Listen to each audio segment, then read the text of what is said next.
55% 지분권자는 본인이 이사회를 장악하고 결국 대표이사도 장악하면서 본인이 주총과 이사회와 대표이사, 즉 주식회사의 3대 의사결정기구를 전부 다 장악하게 되는.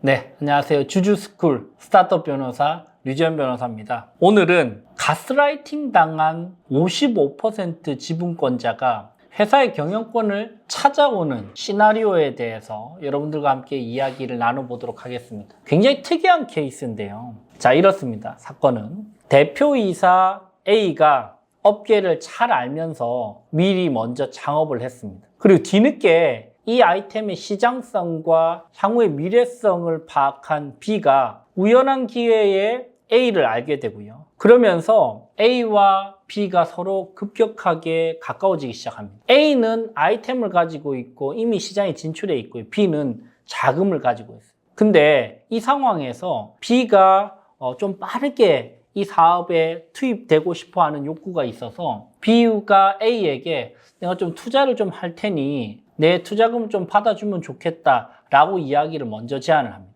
그러면서 A는 이렇게 이야기를 하죠. 내가 원래 하고 있었던 사업이고 그래도 꽤나 성장을 시켰는데 투자금은 그래도 적어도 10억 이상은 줘야 될 것 같다. 그렇다면 내가 한 55%의 지분은 확보를 시켜줄게. 다만 내가 대표이사하고 내가 경영하는 것에 대해서는 허락을 해달라라고 이야기를 합니다. 고민 끝에 B는 이 사업이 너무 매력적이라고 생각했고 미래성이 확실하다고 생각해서 이렇게 경영은 A에게 맡기고 내가 그러면 다수 지분권자로 55%를 확보해서 대주주로서만 참여를 하겠다라고 생각을 하고 투자를 했고요. 10억이 넘는 꽤 큰 돈을 투자를 했습니다. 근데 그 과정에서 주주관 계약서나 신주 발행 계약서, 투자 계약서 같은 계약서 체결은 하지 않았고요. 그냥 뭐 다수 지분권자면 괜찮겠지라고 생각을 하고 별도의 협상을 하지 않고 결국 투자를 하게 된 것이죠. 이 A는 굉장히 영악한 친구인데요.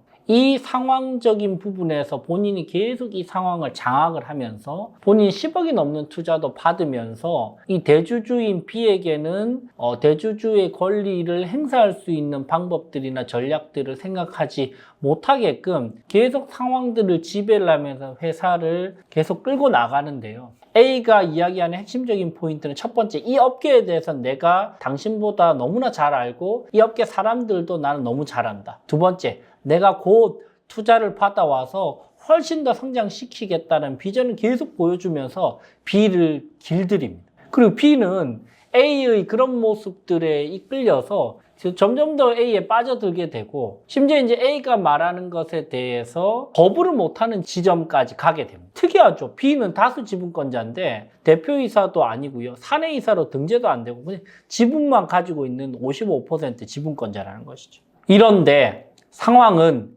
점점 더 안 좋아집니다. 어떻게 안 좋아지느냐? 상황이 대표이사가 투자를 유치할 수 있다고 이야기를 해놓고 투자는 계속 유치가 되지 않고요. 월 고정비는 1억이 넘게 계속 들어가고 있는 상황입니다. 그리고 이제는 고정비를 생각을 했을 때 거의 3달치, 4달치 앞을 바라볼 수 없을 정도로 자금적인 상황이 급격하게 안 좋아지고요. 그리고 사업도 가파르게 성장을 하다가 그 성장세가 둔화되면서 이제는 거의 성장이 멈춘 상태입니다. 10억 원을 이상을 투자를 하면서 지분만 55%를 확보를 하고 있는 B는 점점 더 초조해지기 시작하죠. 그러면서 A에게 이 방향이 제대로 된 게 맞는지에 대해서 계속 따져 묻기 시작하는데 그러면서 A, B의 사이가 점점 더 안 좋아지기 시작합니다.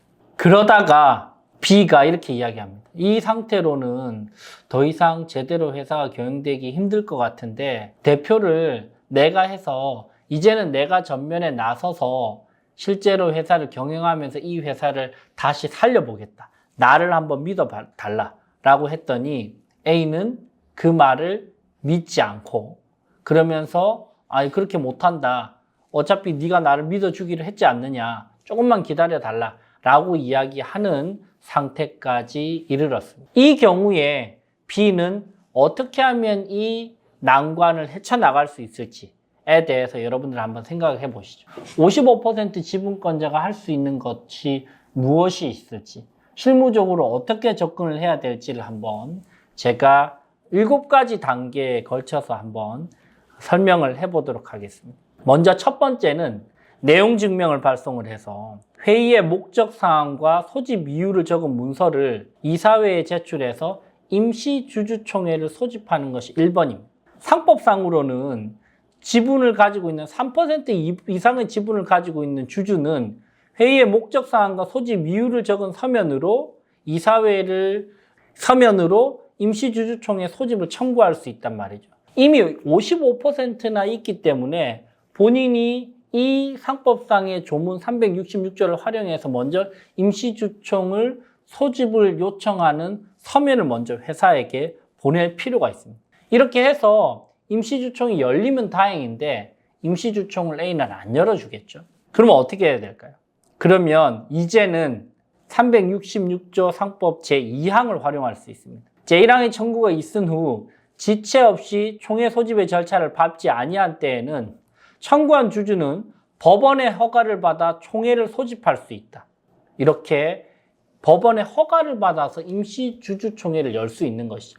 먼저 내용 증명을 보내고 선전포고를 한 다음에 들어주면 땡큐인데 안 들어줄 가능성이 크죠. 그러면 법원에 우리가 이렇게 요청을 했는데 임시주총도 안 열어주네요. 임시주총 좀 열어주십시오. 라고 해서 임시주총 소집 이유를 적은 서면을 가지고 임시주총 허가 신청을 할 수 있습니다. 그러면 세 번째, 주주총회가 열리겠죠. 이때 주주총회만 열리면 이때부터는 B가 훨씬 더 유리하죠. 왜? 55% 지분을 확보하고 있기 때문에. 이때 이제는 B가 이사 과반의 수를 확보할 수 있는 이사 선임안을 상정을 해서 이사들을 선임해서 이사회를 장악해야 됩니다. 그죠? 그러면 이사회가 장악하고 나면 네 번째 어떻게 되죠? 이사회에서 대표이사를 선임할 수 있거든요. 대표이사를 본인으로 선임하게끔 이사회를 열어서 대표이사 선임을 해서 각자 대표를 선임하게 됩니다. 근데 여기서 중요한 다섯 번째는 내가 현재의 대표나 현재의 이사를 해임시킬 수 있는 권리는 없습니다. 왜 그렇죠? B는 55% 지분권자인데 이사를 해임시키는 결의는 67% 특별 결의를 거쳐야만 되는데 67%는 확보하지 못했기 때문에 이사 해임을 시킬 수 있는 사항은 아니고 이사를 더 추가적으로 선임해서 이사회를 장악해서 각자 대표로는 선임을 할 수 있는 건 거죠. 여기서 판단을 해봤을 때 기존 대표를 이사회에서 해임시킬 수 있는 정관의 대표이사 선임 해임을 이사회에서 결의하게 돼 있다면 그러면 대표이사는 해임시킬 수 있고요. 그죠? 기존 대표이사. 만약에 대표이사의 선임과 해임도 주총의 결의로 되어 있다면 기존 대표이사 A는 대표이사는 그대로 남겨두고 내가 각자 대표로 선임되게 되는 것이죠. 각자 대표가 되고 나면 그때부터는 생각보다 일이 쉽게 풀릴 수도 있습니다.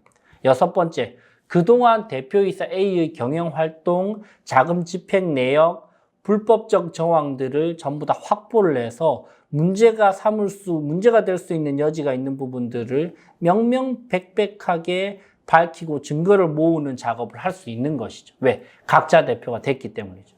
그 다음에는 일곱 번째, 이때는 이제 A에게 자금 내역을 그동안 한 것들을 살펴보니 이런 부분에서 불법적인 정황과 문제가 포착됐다. 이거는 내가 법률적으로, 민사적으로 손해배상 청구, 형사적으로 배임행령 고소를 할 수도 있는데 만약에 너가 그냥 그 지분을 넘기고 나한테 전부 다 팔면 내가 이런 법적 조치를 취하지는 않겠다. 근데 만약에 너가 그 부분에 대해서 동의를 하지 않으면 나는 어쩔 수 없이 이 사실을 안 이상 대표로서 대주주로서 당신에게 법적 책임을 물을 수밖에 없다. 모든 이사직을 전부 다 사임하고 지분을 나에게 넘기고 빠져달라라고 이야기를 할 수 있습니다. 아니면 지분 빠지는 것까지는 아직 힘들다면 모든 이사직에서는 사임해라. 그러지 않으면 나는 이사 해임 회소를 할 수밖에 없다.